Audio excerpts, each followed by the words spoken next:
Now, the National Democratic Congress, NDC, is calling for a special voter registration exercise to replace the cards of persons affected by the Akosombo Dam spillage. The spillage of excess water from the Akosombo Dam in October 2023 has displaced over 30,000 people in the Volta region and parts of the eastern regions. Speaking at a news conference at the NDC's headquarters in Accra, the chairman of the party, Johnson Esidun-Kitia, emphasized the need to ensure that persons affected by the floods are not disenfranchised.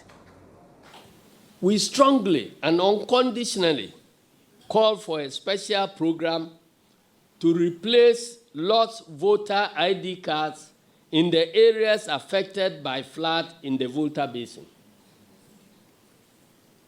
This was an avoidable humanitarian crisis occasioned by mismanagement of the dams on the Volta River. The victims have suffered enough of this government's neglect. And we should not